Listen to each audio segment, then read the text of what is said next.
بسم اللہ الرحمن الرحیم۔ سورہ مائدہ پچھلے سبق میں ہم نے پڑھا تھا، آیت نمبر 95 تک ہو چکا تھا۔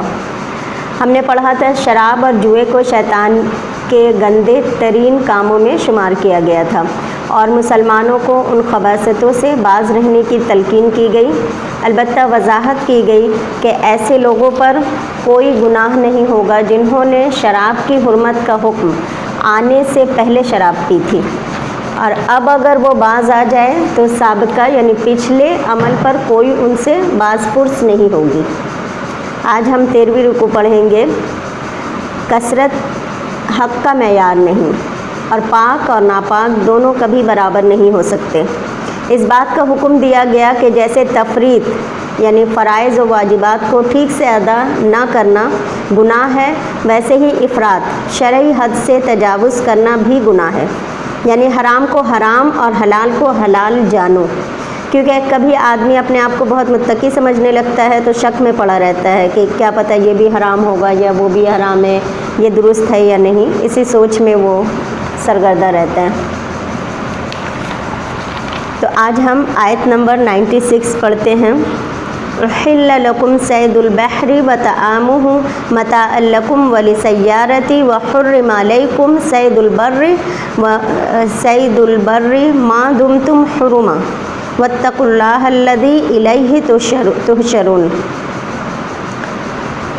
البتہ تمہارے لیے حلال کر دیا گیا ہے سمندر کا شکار اور اس کا کھانا، تمہارے لیے اور مسافروں کے لیے زیادہ راہ کے طور پر، لیکن خشکی پر شکار کرنا تمہارے لیے حرام کر دیا گیا جب تک تم احرام میں ہو اور اللہ کا تقوی اختیار کیے رکھو جس کی طرف تمہیں جمع کر دیا جائے گا۔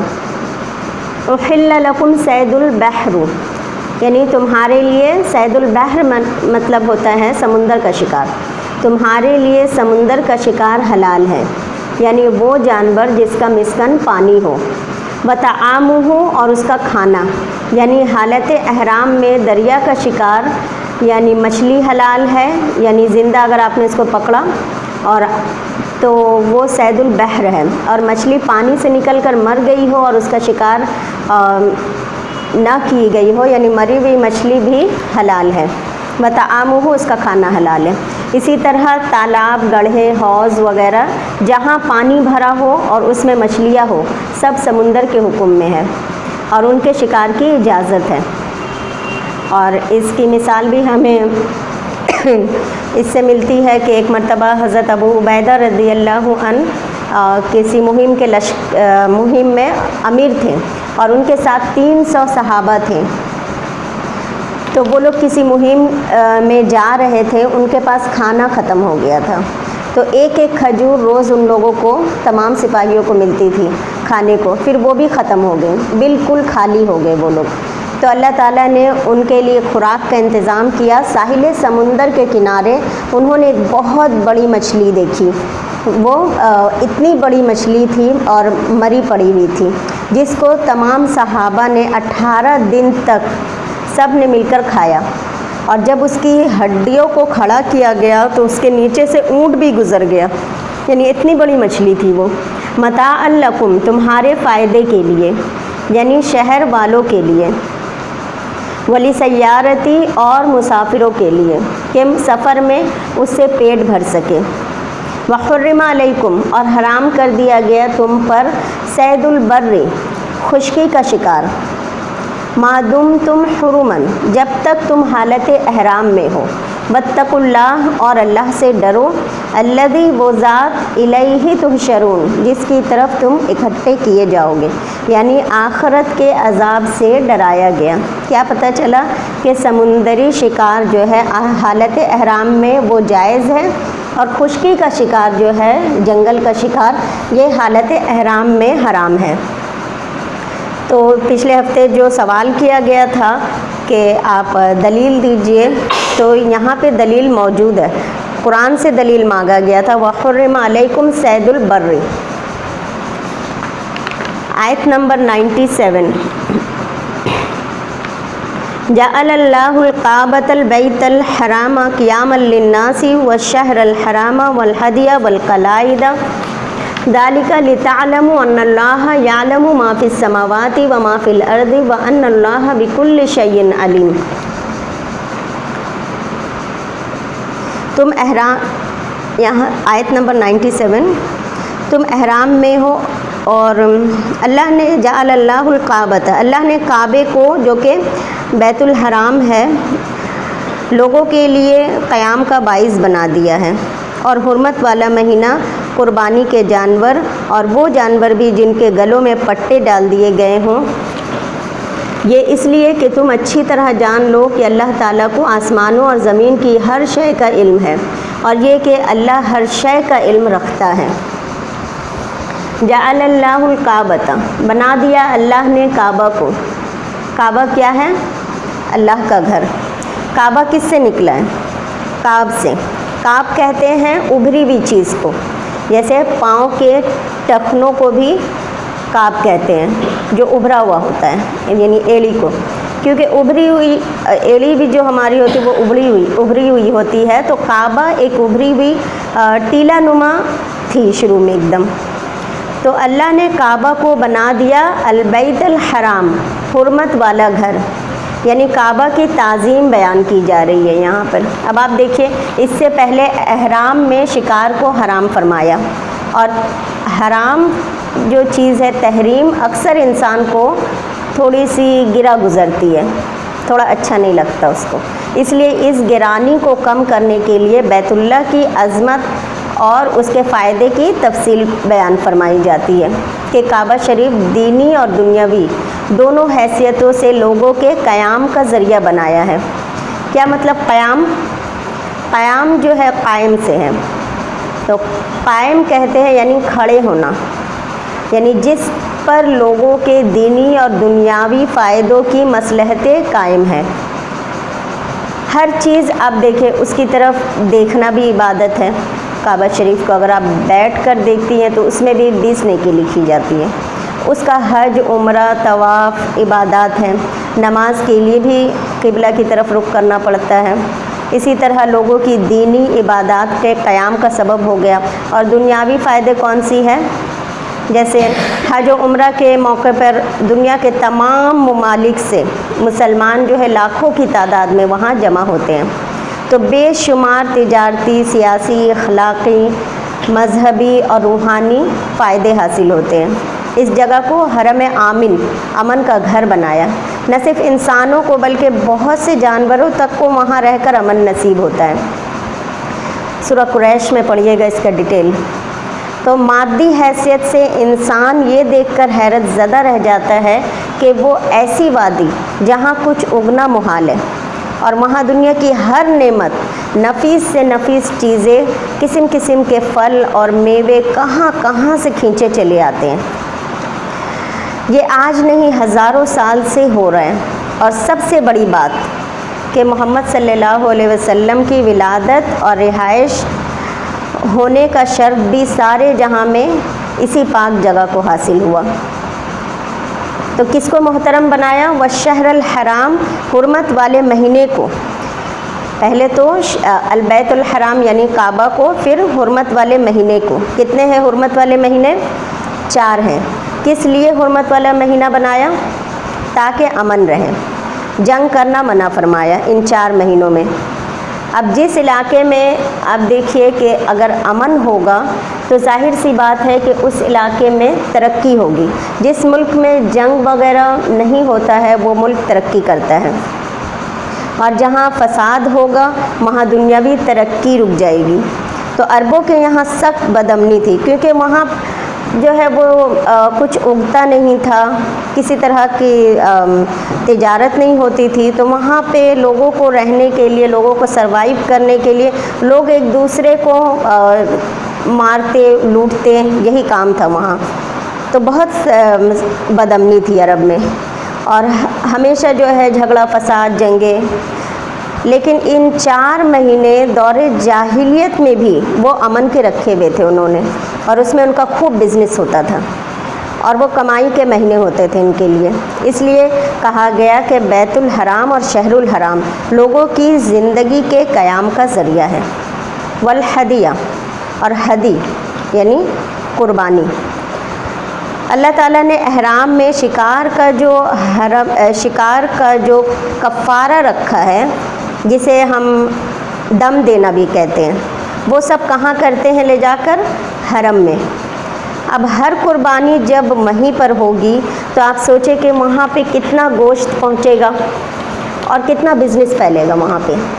جیسے حج سے متعلق بھی دم جو ہے وہیں پہ دیں گے ہم، تو کتنا گوشت وہاں زیادہ ہوتا ہے، اس کے ذریعے کتنے لوگ اس میں انوالو ہوتے ہیں، بیچنے والا، لانے والا، کھال بال، یہ سب کیا ہے؟ قیام کا ذریعہ۔ قربانی کا دینی فائدہ کیا ہے کہ قربانی اللہ کے قرب کا ذریعہ ہے۔ جانور کے ایک ایک بال کے عوض بندے کا گناہ جو ہے وہ جھڑتا ہے، اور یہ جانور انسان کے لیے پلسرات سے آسانی کے ساتھ گزرنے کا ذریعہ بنے گا۔ والقلائد، قلادہ سے ہے، قلادہ کہتے ہیں گلے کے ہار کو۔ ایام جاہلیت میں عرب میں رسم تھی کہ جو شخص حج کے لیے نکلتا تو اپنے گلے میں ایک ہار علامت کے طور پہ ڈال لیتا، تاکہ اس کو دیکھ کر لوگ سمجھ لے کہ یہ حج کے لیے جا رہا ہے، کوئی تکلیف نہ پہنچائی جائے اس کو۔ اسی طرح قربانی کے جانوروں کے گلے میں بھی وہ لوگ ایک ہار ڈال دیتے تھے۔ تو اس سے ہمیں اندازہ ہوتا ہے کہ آپ دیکھیے آج جو لوگ حج پہ جاتے ہیں ان کے گلے میں بھی ہار ڈالے جاتے ہیں، تو شاید یہ ایام جاہلیت کی یاد ہے۔ اسی وجہ سے پرہیزگار لوگ اسے خلاف سنت کی وجہ سے ناپسند کرتے ہیں۔ ذالکہ، یہ سب، لتعلموا، تاکہ تم جان لو، ان اللہ، کہ بے شک اللہ تعالیٰ، یعلم ما فی السماوات و ما فی الارض، جانتا ہے جو کچھ آسمانوں اور زمین میں ہے، تاکہ تم جان لو اللہ سب جانتا ہے جو کچھ آسمانوں اور زمین میں ہے، یعنی سب چیزوں کے فائدے اللہ کو معلوم ہے اور اللہ تمہیں بھی بتا رہا ہے۔ یہ حکمتیں ہیں اللہ کی، اور چیزوں کی حرمت اس وجہ سے نہیں اللہ نے بیان کی کہ وہ چیز جو ہے بذات خود کوئی تقدس رکھتی ہے، بلکہ یہ تمہارے لیے امتحان ہے کہ تم اللہ کے حکموں کو مانتے ہو یا نہیں۔ کعبہ کو اللہ نے تقدس والا بنایا، اس لیے نہیں کہ اس میں جو پتھر لگا ہوا ہے وہ زیادہ پاک پتھر ہے بنسبت آپ کے گھر پہ جو پتھر لگا ہوا ہے اس سے۔ کس وجہ سے؟ اللہ کے حکم کو ہم مانتے یا نہیں۔ اسی طرح حرام مہینے وقت تو وہی ہے جو اور وقت ہوتا ہے، باقی یہ 4 مہینے جو ہے وہی وقت ہوتے ہیں جو باقی تمام مہینے ہوتے ہیں، 8 مہینے۔ قربانی کے جانور اس لیے نہیں کہ وہ پاک نسل ہوتی ہے، دوسرے جانور ویسے نہیں ہیں۔ ان چیزوں کا تقدس کس لیے ہے؟ امتحان کے لیے کہ آپ احترام کتنا کرتے ہیں۔ وَأَنَّ اللَّهَ بِكُلِّ شَيْءٍ عَلِيمٌ، اور یقیناً اللہ ہر چیز کو خوب جاننے والا ہے، یعنی حلال اور حرام کا علم اللہ کے پاس ہے، لہٰذا اس نے جو تمہیں حکم دیا اسے مانو۔ آیت نمبر 98، اعلموا ان اللہ شدید العقاب وان اللہ غفور الرحیم، جان لو کہ اللہ سزا دینے میں بہت سخت ہے، اور یہ کہ اللہ غفور اور رحیم بھی ہے۔ اعلموا، جان لو، یہ امر کا صیغہ ہے، یعنی حکم دیا جا رہا ہے۔ ان اللہ، بے شک اللہ تعالیٰ، شدید العقاب، سخت سزا دینے والا ہے۔ یہ سب کو پتہ ہونا چاہیے، مگر لوگ اتنا ہی پتہ رکھتے ہیں کہ اللہ تعالیٰ غفور الرحیم ہے۔ شدید العقاب کے بارے میں لوگوں کو نہیں پتہ ہے کہ اللہ سخت سزا دینے والا بھی ہے، لیکن کس کے لیے ہے شدید العقاب؟ سخت سزا دینے والا جو اس کے حکم کی مخالفت کرے۔ وَأَنَّ اللَّهَ غَفُورٌ الرحیم، اور بے شک اللہ تعالیٰ غفور الرحیم ہے، غفور بخشنے والا۔ کس کو؟ گناہوں کو، اور رحیم اپنے بندوں پر۔ یعنی انسانی بھول چوک اور غفلت سے کوئی غلطی ہو جائے تو اللہ تعالیٰ فوراً عذاب نہیں دیتے، بلکہ توبہ کرنے والوں اور شرمندہ ہونے والوں کو مغفرت کا دروازہ کھلا ہے۔ ان لوگوں کے لیے جو لوگ ڈرتے ہیں ان کے لیے اللہ نے دروازہ کھلا رکھا ہے۔ جو غلطی ہو جائے تو کفارہ وغیرہ دے کر اس کی تلافی کر لو، اللہ بخشنے والا ہے، اپنے بندوں پر بہت مہربان بھی ہے۔ آیت نمبر 99، ما علی الرسول الا البلاغ واللہ یعلم ما تبدون وما تکتمون، رسول اللہ پر سوائے پہنچا دینے کے اور کوئی ذمہ داری نہیں، اور اللہ جانتا ہے جو کچھ تم ظاہر کرتے ہو اور جو کچھ تم چھپاتے ہو۔ ما علی الرسول، نہیں ہے رسول کے ذمہ. کون رسول؟ محمد صلی اللہ علیہ وسلم. یعنی محمد صلی اللہ علیہ وسلم کے ذمہ نہیں ہے الا البلاغ، مگر پہنچانا. کیا؟ پیغام. کون سا پیغام؟ جو بھی ہم تک پہنچا ہے دین کا. واللہ یعلم، اور اللہ جانتا ہے، ما تبدون، جو تم ظاہر کرتے ہو، وما تکتمون، اور جو تم چھپاتے ہو، سب اللہ کو پتہ ہے. تو اس کا خلاصہ کیا ہوا کہ رسول اللہ کے ذمہ تو اتنا ہی کام ہے کہ اللہ کے پیغام اس کے مخلوق کو پہنچا دے، پھر وہ مانے یا نہ مانے اس کا نفع نقصان اسی کو پہنچے گا.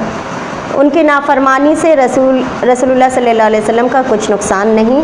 اور یہ بھی سمجھ لینا چاہیے کہ اللہ کو کوئی فریب نہیں دیا جا سکتا.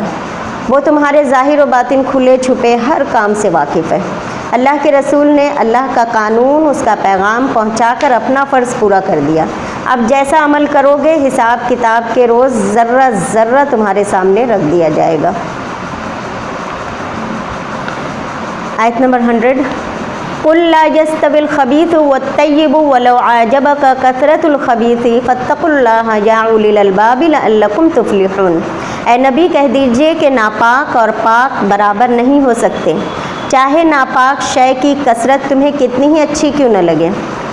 تو اللہ کا تقوی اختیار کرو اے ہوش مندو، تاکہ تم فلاح پا جاؤ. قل لا يستوي الخبيث والطيب، کہہ دیجئے نہیں برابر ہے.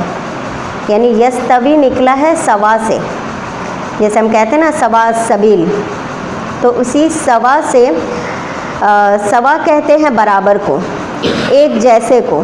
نہیں برابر خبیث اور پاک. خبیث کیا ہوتا ہے؟ ناپاک، حرام، ردی، بیکار، اور طیب اس کا اپوزٹ ہے، پاکیزہ، صاف ستھرا، حلال، عمدہ. ہر چیز میں پاک اور ناپاک برابر نہیں. اعمال بھی اچھے اور برے برابر نہیں ہو سکتے. اسی طرح انسان بھی مشرک اور مومن برابر نہیں ہو سکتے. ایسے ہی کھانے پینے کی چیزیں، دودھ یا شراب میں فرق ہے. تو یہ کیوں کہا گیا؟ تاکہ لوگ اپنی پسند بہتر بنا لیں. اس وجہ سے یہ فرمایا جا رہا ہے کہ خبیث کو چھوڑ کر طیب کو لے لو. وَلَوْ أَعْجَبَكَ كَثْرَةُ الْخَبِيثِ، خواہ تمہیں خبیث کی کثرت کتنی ہی اچھی کیوں نہ لگے، پھر بھی خبیث تو خبیث ہی ہوتی ہے. یعنی خبیث کی کثرت میجورٹی میں ہے، مگر کسی چیز کی کثرت فائدہ مند نہیں. أعجبك کا جو یہاں کاف ہے وہ عام مخاطب سے کہا جا رہا ہے، یعنی مجھ سے اور آپ سے کہا جا رہا ہے. نعوذ باللہ، نبی صلی اللہ علیہ وسلم کو خبیث کبھی پسند نہیں تھا. آپ صلی اللہ علیہ وسلم کبھی خبیث کو پسند کر ہی نہیں سکتے. تو یہ ہم سے اللہ تعالیٰ فرما رہے ہیں. یعنی اس سے صاف معلوم ہوتا ہے کہ دنیا میں پاک کم اور ناپاک زیادہ رہیں گے ہمیشہ. اور ویسے بھی آپ دیکھیں تو بھلائی کی تعداد کم اور برائی کی تعداد ہمیشہ زیادہ ہوتی ہے. تو ایمان کے مقابلے میں بے ایمانی، علم کے مقابلے میں جہل کی کثرت کا مشاہدہ ہوگا آپ کو. کسی جماعت کی کثرت تعداد حق پر ہونے کی قطعاً دلیل نہیں ہے. یہ نہیں ہو سکتا ہے کہ اگر غلط لوگ تعداد میں زیادہ ہے تو وہ حق پر ہیں. اس آیت کا شان نزول یہ ہے کہ بعض روایات میں ہے کہ جب اسلام میں شراب اور اس کی خرید و فروخت کو ناجائز قرار دے دیا گیا تو ایک صحابی کے پاس کافی رقم جمع تھی، یعنی جو انہوں نے شراب بیچ کر کمایا تھا، تو کافی مال و دولت ان کے پاس تھا. تو انہوں نے آ کر آپ صلی اللہ علیہ وسلم سے سوال کیا کہ یا رسول اللہ، یہ مال اگر میں کسی نیک کام میں خرچ کر دوں تو کیا مجھے میرے لیے وہ مفید ہوگا؟ تو آپ صلی اللہ علیہ وسلم نے ارشاد فرمایا کہ اگر تم اس کو حج یا جہاد کے لیے بھی خرچ کرو گے تو بھی اللہ کے نزدیک ایک مچھر کے پر کے برابر بھی کوئی قیمت نہیں رکھے گا وہ مال تمہارا. یعنی اللہ کے نزدیک کوئی قیمت نہیں ہوگی. اللہ تعالیٰ پاک اور حلال چیز کے سوا کسی چیز کو قبول نہیں فرماتے. فاتقوا اللہ، تو اللہ سے ڈرتے رہو، یا اولی الالباب لعلکم تفلحون، اے عقل والو تاکہ تم کامیاب ہو جاؤ. یہاں عقل سے مراد کون سی عقل ہے؟ عام عقل نہیں ہے، یعنی کہ اس میں عقل سے مراد عقل رشد ہے، ٹھیک ہے۔ آیت نمبر 101، یا ایھا الذین آمنوا لا تسألوا عن اشیاء ان تبد لکم تسؤکم وان تسألوا عنها حین ینزل القرآن تبد لکم عفا اللہ عنہا واللہ غفور حلیم۔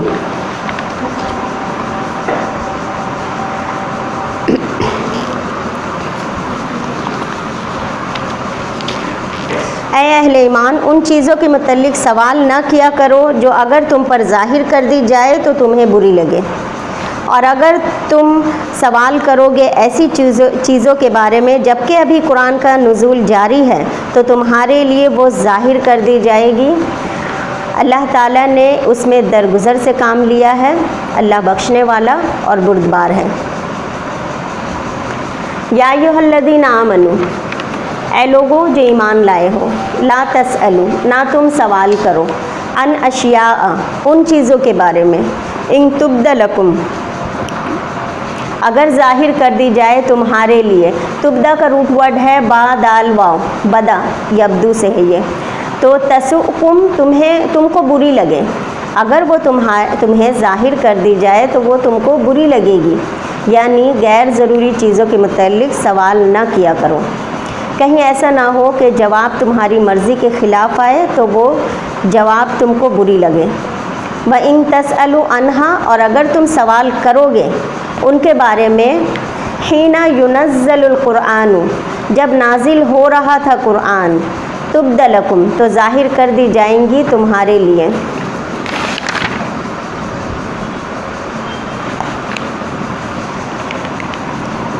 یعنی اور اب تو یہاں پہ دیکھیں معاملہ طے شدہ ہے، کیونکہ وحی کا نزول بند ہو چکا ہے، اس قسم کے سوالات اب تو اور بھی نہیں کیا جا سکتا، تو اس زمانے میں تو اور بھی نہیں کیا جا سکتا ہے ایسے سوالات، کیونکہ یا ایھا الذین آمنوا خطاب کر کے صرف آپ صلی اللہ علیہ وسلم کے زمانے کے ایمان والوں کو خطاب نہیں کیا گیا، بلکہ ہر دور کے لوگوں کو ہے کہ اے ایمان والو ایسی چیزیں مت پوچھو جن کا جواب تم کو برا لگے، اور اگر تم پوچھتے ہو ان کو اس وقت جب کہ قرآن نازل ہو رہا ہو تو وہ تم پر اللہ اور رسول کی زبانی واضح کر دی جائیں گی، کیونکہ آپ صلی اللہ علیہ وسلم کے زمانے میں جتنے بھی سوال کیے گئے یسألونک کہہ کر ان سب کے جواب دیے گئے، لہٰذا فضول سوالات سے پرہیز کا حکم دیا گیا۔ جو حکم آ جائے اس پر عمل کرو، جو نہ آئے خاموش رہو، اور اگر جواب دے دی جائے اور پھر تم کو اس پر عمل کرنا دشوار ہو تو یہ سخت شرم کی بات ہوگی کہ جو چیز خود مانگ کر لی ہے اس کو نبھا نہ سکے اور تم مشقت میں پڑ جاؤ۔ کیونکہ ایک شخص نے آپ صلی اللہ علیہ وسلم سے پوچھا تھا، کیونکہ اس کے نسل کے بارے میں لوگوں کو شک تھا، تو اس شخص نے آپ صلی اللہ علیہ وسلم سے پوچھا بھری مجلس میں کہ اللہ کے رسول بتائیے کہ میرا باپ کون ہے؟ تو اگر اللہ کے رسول صلی اللہ علیہ وسلم نے خیر بتا دیا کہ اس کے والد کون ہیں، تو اگر فرض کیجئے کہ جو لوگوں کا شبہ تھا اگر وہ صحیح ہو جاتا تو پھر اس کی زندگی کیسی ہوتی یا اس کی ماں کی عزت کیا ہوتی، تو ایسے سوالات نہیں کرنے چاہیے۔ عفا اللہ عنہا، درگزر کیا اللہ نے اس سے، عفا عفو سے ہے، عفو سے مراد یہاں پر یہ ہے کہ وہ تمام چیزیں جس کے بارے میں اللہ نے خاموشی اختیار کی ہے، جیسے ایک حدیث میں ہے کہ جو حرام اور حلال چیزیں ہیں ان کو اللہ نے واضح کر دی، بالکل واضح صاف کر دی، لیکن کچھ چیزوں کے بارے میں اللہ تعالیٰ نے خاموشی اختیار کی، اس لیے نہیں کہ اللہ تعالیٰ بھول گئے بتانا یا آپ صلی اللہ علیہ وسلم نے بتایا نہیں، نعوذ باللہ، بلکہ اس میں گنجائش باقی رکھی، ورنہ کھول دی جائیں گی تو سہولت ختم ہو جائے گی اور آزادی کی گنجائش باقی نہ رہے گی۔ ایسی جگہوں پر اجتہاد سے کام لیا جاتا ہے، اور اجتہاد صحیح بھی ہو سکتا ہے اور غلط بھی ہو سکتا ہے۔ حرام اور حلال بلیک اینڈ وائٹ واضح کر دیا گیا اور کچھ گرے ایریا چھوڑ دیا گیا تاکہ انسان کامن سینس بھی استعمال کر لے۔ تو حدیث میں آتا ہے کہ ہلاک ہو گئے بال کے کھال اتارنے والے، کیونکہ بہت سارے لوگوں کی یہ عادت ہوتی ہے کہ سوال برائے سوال کرتے ہیں، یعنی یا تو وہ سوال سامنے والے کو جو ہے نیچا دکھانے کے لیے کرتے ہیں، یا پھر میں اتنی جانکار ہوں، یا پھر سامنے والے کا مذاق اڑانے کے لیے کرتے ہیں۔ تو ان چیزوں سے منع کیا گیا ہے۔ تو اللہ تعالیٰ نے خاموشی اختیار کی ہے، تم بھی ان کے بارے میں جن چیزوں میں اللہ نے خاموشی اختیار کی تم بھی سوال مت کرو۔ واللہ غفور حلیم، اور اللہ غفور ہے، گناہوں کو معاف کرنے والا ہے، کہ اگر کسی سے ایسی گناہ ہو گئی تو معاف کر دے گا اللہ تعالیٰ، اور حلیم اور بردبار ہے کہ فوراً نہیں پکڑتا بندے کو، مہلت دیتا رہتا ہے، اور اگر فوری پکڑنے لگے تو زمین میں ایک بھی جاندار جو ہے وہ زندہ نہ رہے۔ اس کا شان نزول جو ہے یہ ہے، ایک شخص نے پوچھا رسول اللہ صلی اللہ علیہ وسلم سے کہ یا رسول اللہ مجھے بتائیے کہ میرا باپ کہاں ہے۔ تو اس وقت اللہ کے رسول پہ وحی نازل ہو رہی تھی، اور اللہ کے رسول جب وحی نازل ہوتی ہے اس وقت کبھی اللہ کے رسول کہتے کہ ٹھیک ہے پوچھو جو پوچھنا ہے، تو اللہ کے رسول جو ہے بتاتے ہیں وحی کے ذریعے سے۔ یہ ہرگز نہیں سمجھنا چاہیے کہ رسول اللہ عالم الغیب ہیں، عالم الغیب صرف اللہ تعالیٰ ہے۔ جیسے کہ ایک مرتبہ آپ صلی اللہ علیہ وسلم نے صحابہ سے فرمایا کہ پوچھو جو پوچھنا ہے، اس پر لوگوں نے یہ عقیدہ گڑھ لیا کہ آپ صلی اللہ علیہ وسلم عالم الغیب ہے۔ جواب اس کا یہ ہے کہ آپ صلی اللہ علیہ وسلم کے اس ارشاد کا تعلق وحی کے ساتھ تھا۔ حین ینزل القرآن کے الفاظ واضح دلالت کرتے ہیں کہ میں وحی سے بتاؤں گا، یعنی جب تک قرآن نازل ہوتا رہے گا میں بتاؤں گا، یہ وحی سے بتانا علم غیب نہیں کہلاتا۔ تو اسی طرح ایک شخص نے پوچھا رسول اللہ سے، جس شخص کا والد فوت ہو چکا تھا، تو اس نے رسول اللہ صلی اللہ علیہ وسلم سے پوچھا کہ یا رسول اللہ بتائیے میرے والد فوت ہو چکے، وہ اس وقت کہاں ہیں؟ تو آپ صلی اللہ علیہ وسلم نے فرمایا کہ ابو کا فی النار، تمہارا باپ آگ میں ہے۔ اگر آپ سوچیں کہ کسی کے بھی والدین فوت ہو چکے ہوں اور پیغمبر تصدیق کر دے کہ آگ میں ہے، اب اس کو چین آئے گا ساری زندگی؟ کچھ چیزیں اللہ نے غیب کے پردے میں رکھی ہے، ان میں ہم سب کے لیے بڑی بھلائی ہے۔ تو اس کا شان نزول یہ ہے کہ جب حج کی فرضیت کا حکم آیا تو آپ صلی اللہ علیہ وسلم نے بتایا کہ تم پر حج فرض ہے۔ تو ایک صحابی نے سوال کیا کہ یا رسول اللہ کیا ہر سال ہمارے اوپر حج فرض ہے؟ تو رسول اللہ صلی اللہ علیہ وسلم نے خاموشی اختیار کی۔ پھر وہ صحابی ایک طرف آپ نے اپنا چہرہ گھما لیا تو وہ دوسری طرف سے آ کر یہی سوال کرنے لگے کیا ہر سال ہم پر حج فرض ہے؟ تو رسول اللہ صلی اللہ علیہ وسلم دوسری بار بھی خاموش رہے۔ جب تیسری بار وہ صحابی پھر سامنے سے آ کر پوچھتے ہیں کہ یا رسول اللہ بتائیے کہ کیا ہر سال ہم پر حج فرض ہے؟ تب رسول اللہ صلی اللہ علیہ وسلم نے اس صحابی کو تنبیہ فرمائی کہ اگر میں تمہارے جواب میں یہ کہہ دیتا کہ ہاں ہر سال فرض ہے تو ایسا ہی ہو جاتا اور پھر تم اس کو پورا نہ کر سکتے۔ پھر آپ نے فرمایا کہ جن چیزوں کے بارے میں تمہیں کوئی حکم نہ دوں اس کو اسی طرح رہنے دو، ان میں کھود کرید کر کے سوالات نہ کرو، تم سے پہلے امتیں اسی کثرت سوال کے ذریعہ ہلاک ہو چکی ہیں۔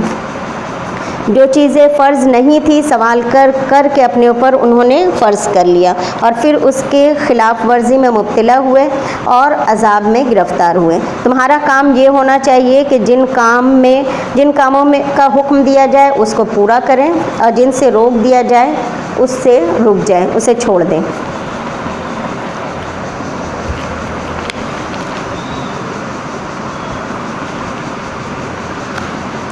آیت نمبر 102، قد سألها قوم من قبلكم ثم اصبحوا بها کافرین۔ تم سے پہلے ایک قوم اہل کتاب نے اس قسم کے سوالات کیے تھے اور پھر وہ ان کا انکار کرنے والے بن گئے تھے۔ تو مثال دی جا رہی ہے بنی اسرائیل کی یہاں، قد سألها قوم من قبلكم، تحقیق سوال کیا تھا اس کا ایک قوم نے تم سے پہلے، یعنی ایسی باتیں تم سے پہلے اور لوگوں نے بھی پوچھی تھی۔ ثم اصبحوا بها کافرین، پھر وہ ہو گئے اس کا انکار کرنے والے۔ مثلا بنی اسرائیل نے کیا کیا سوال کیا تھا، جیسے گائے کا ہی قصہ بہت مشہور ہے سورہ بقرہ میں کہ پہلے تو سوال یہ کیا کہ آپ بتا دیجئے وہ گائے کیسی ہے، صرف ایک گائے ذبح کرنے کے لیے کہا گیا تھا. پھر انہوں نے سوال کیا کہ گائے کیسی ہو، اس کا رنگ کیسا ہو، اس کی ماہیت کیسی ہو، دیکھنے میں کیسی ہو، کتنی طرح کے انہوں نے سوال کیا اور وہ سختی میں پڑھتے چلے گئے. اور اینڈ میں ان کو وہ گائے مل نہیں رہی تھی. پھر انہوں نے وہ گائے، ویسی گائے ڈھونڈی اتنا سونا دے کر. تو اپنے اوپر وہ لوگ سختی کر لیتے تھے. اسی طرح حضرت صالح علیہ السلام کی قوم نے آپ سے سوال کیا کہ پتھر سے اونٹنی نکالو، ہمیں دیکھنا ہے. جب اللہ تعالیٰ نے ان کا سوال پورا کر دیا تو وہ معجزہ کے منکر ہو گئے اور اونٹنی کو قتل کر ڈالا. پھر پوری قوم پر عذاب آیا. عیسیٰ علیہ السلام کی قوم نے مائدہ کا سوال کیا، دسترخوان آسمان سے چاہیے ان کو کھانے کے لیے، پھر انجام بھی ان کو بھگتنا پڑا. تو یہ سارے جو سوالات ہوتے ہیں، بیجا سوالات. بہت سارے لوگ کہتے ہیں کہ موسیٰ علیہ السلام کی والدہ کا نام کیا تھا، یا حضرت نوح علیہ السلام کی جو کشتی تھی اس کی لمبائی اور اس کی چوڑائی کیا تھی. تو یہ سارے سوالات جو ہے یہ بیجا سوال ہے، کیونکہ اسلام میں اپنے وقتوں کو ضائع کرنے منع کیا گیا ہے.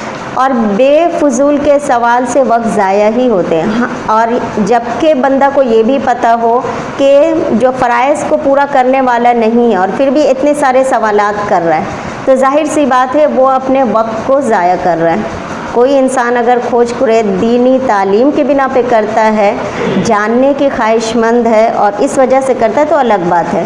کن لوگوں کا آج یہ بہترین مشغلہ بن گیا ہے. تو یہیں تک رکھتے ہیں. سبحان اللہ و بحمدہ، سبحانک اللہم و بحمدک، نشہد ان لا الہ الا انت، نستغفرک و نتوب الیک.